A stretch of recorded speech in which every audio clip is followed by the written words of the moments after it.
Hey friends, I noticed that a lot of the channel subscribers commented a lot on my video on making flour, so I thought I would put out one about how I make my bread with my home ground flour, in case anybody's curious. I hope you can hear me good because I found my pink mic, but I can't get OBS to use it because the webcam mic seems to override and I can't figure out how to cut the mic off without cutting the camera off. Granny's not that great, and with the tech stuff, but okay. So I've video clipped myself going through the motions. Now I was trying to film this. I didn't have a tripod in the house, and I was trying to film this one-handed, so that's why it's so awkward looking. It's hard to crack an egg and film at the same time. But okay, so started out. Now I'm gonna just play this and kind of talk through it. I thought about doing the voiceover. I thought it'd be easier just to talk to you guys and let you know. Okay, and the recipe that I'm using. The original recipe came from Breadmaker's website. It's the recipe for the Zojirushi bread machine. Now I've altered it slightly. I think I use like a quarter cup of oil and a quarter cup of honey, where I think they have a slightly different measurement on theirs. And if you have the Zojirushi machine, it's got the homemade function to where you can program in your times. That is how you're going to get your best bread from home milled flour. But now I did this for years with the old, 2 models ago, old machine, and only used the whole wheat function, and it was good bread, but it wasn't as light, it wasn't as fluffy. So if you have the function for programming, definitely use that. And I used the program from Breadmaker's website. They have it posted on the website right under the recipe. Now I did have to alter it some to get a good result here, and it may be because of where I live, altitude and all that stuff. But I changed the final rise. I shortened it because my bread was overproofing and falling. So I had to shorten the final rise, and I lengthened the final bake. I could probably lengthen it a little bit more because I like more of a crust on my bread. But so those are the changes I made. But Breadmaker's, their website is a great place to start to get going, and you just have to make a few changes for what you like. Okay, and my flour, my grain, sorry, I get it from Azure Market. It's a co-op, and I'm using a mix of hard white and hard red.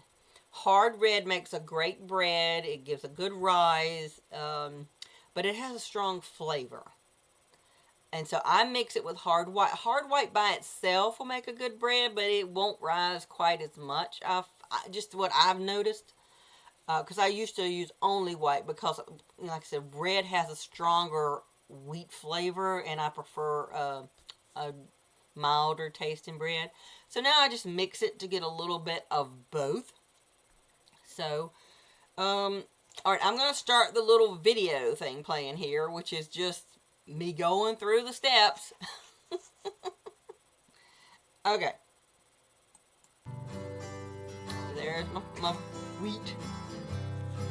Hard red, hard white. Half and half. And this is my meal, my mock meal.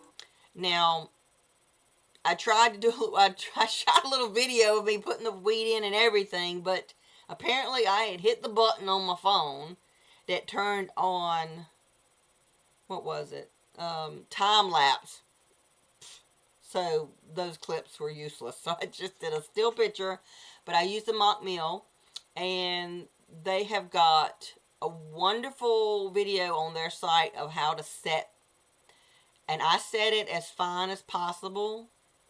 You have your little control handle, and you get it to where you can start hearing the stones grinding when you start hearing that. And this mill, I've had some people ask me about it, and the one I actually showed me using it.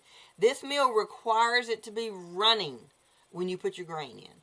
Now you need to pay attention to your manual on your brand of mill to see what you need to do. But this one requires it to be running when you put the grain in. So little things like that. But I've been very pleased with the mock mill. I had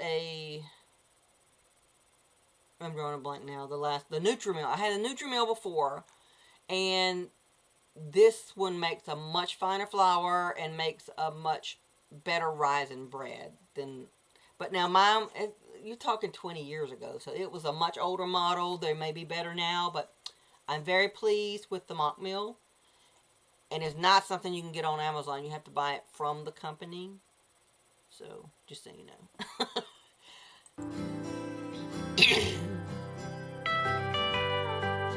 And it's got the dual paddles. And I like the shape of the Zojirushi pans.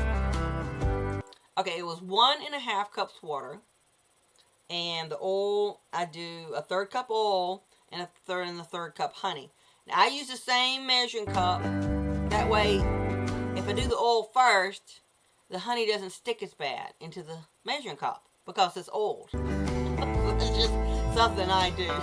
Yeah. And now this is something, these are add-ons that I use. This was in the original recipe. And I know a lot of people are going to say, well, can I leave them out? Can I do this? Yeah, you can, but you're not going to get as light and fluffy, softer bread if you leave it out. Okay? And these things are not expensive. Like this container of Vital Wheat gluten, I think you can get. I've got some now from the co-op, but I think what I'm using right here, I think I actually got that from Amazon and put it in a container, and I just glued the label to it. And you can see there on the right, Vitacost. I don't know if that's the brand or is that actually where I bought it. Because I think there's a Vitacost website. I think. But these things are not expensive. And they last a very long time. You can get a lot of bread out of the container. So it's worth the investment if you're going to make bread on a regular basis. This really helps. Okay. 2 teaspoons. Oh, the amounts on that, it was 2 tablespoons of the lecithin. I can't say that. I cannot pronounce that word. And only 1 teaspoon of the Vital Wheat gluten. That's all we're putting in. And this right here was 2 teaspoons. Let me check for sure. Yes, salt. 2 teaspoons of salt.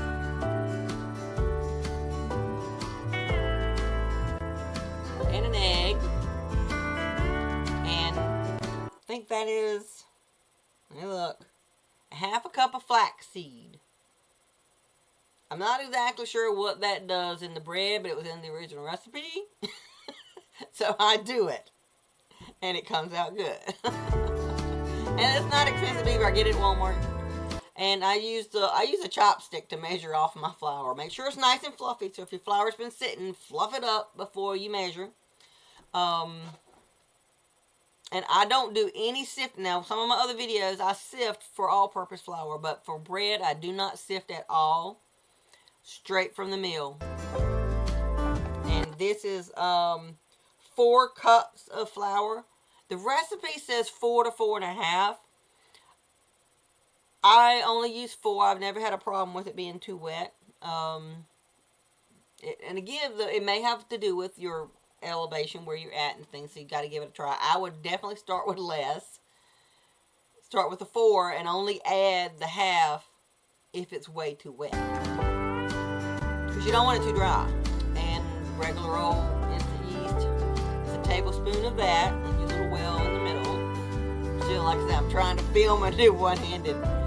And you see, on my machine, I have, I think, 3 slots where I can put in programs.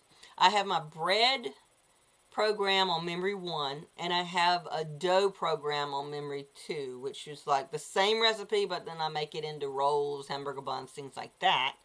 I'll use memory 2. So that's what you're seeing here. And like I said, on the Breadmaker's website, right under the bread machine recipe, they've got the program. And like I said, I've altered mine a little bit, but you have to play with it. You know, you might waste a few ingredients at the beginning to get it right, but then once you got it right, ain't nothing better than having that, loading that machine up and letting it go. Okay, so we started it up there, and it shows you when it's going to be done. You can see here, this is when the machine will beep.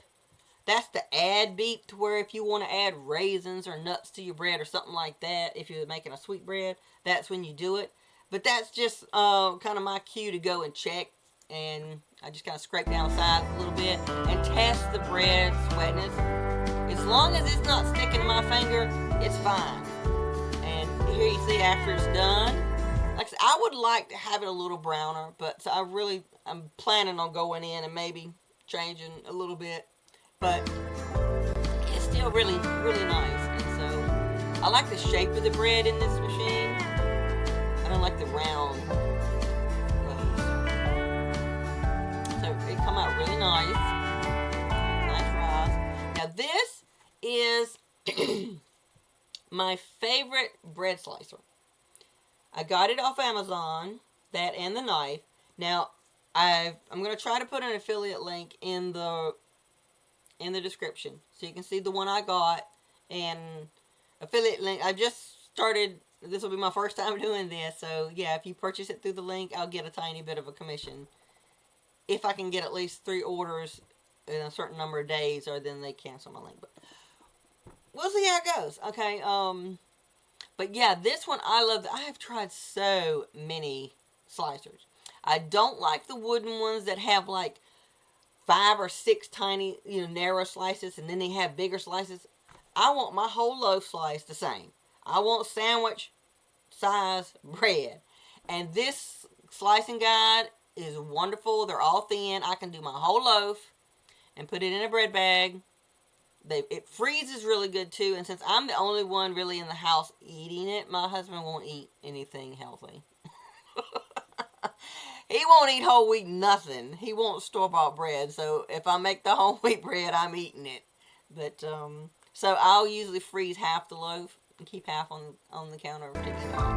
But I love this slicing guide. It's so good. And this is a great knife. You have to get a knife wide enough to go all the way through your guide. And I got this knife also off of Amazon, and it's a really good bread knife. You can see there, it is nice and soft and fluffy. Sometimes almost even too soft. But it's really good bread. And so I just wanted to share that with you guys. And again, I do not sift my flour when I make bread. I know if you saw my video on making homemade all-purpose flour for cakes, cookies, biscuits, things like that, that is a replacement for store-bought. It's not any healthy. I don't think it's probably not any healthier than a store-bought. It's just to where if you've already got the grain at home, why buy all-purpose flour? Because, like I said, my husband does not eat whole wheat anything. So he ain't going to eat a whole wheat cookie or a biscuit or nothing. But I can make this all-purpose flour that you see in one of my other videos. And it's just like the store-bought. It makes everything, you don't have to change recipes or anything like that. And so he'll eat it. So you do what you can do. But yeah, that's my recipe for my whole wheat bread. Home milled whole wheat bread. So I hope you enjoyed that, and I will talk to you guys later. Bye.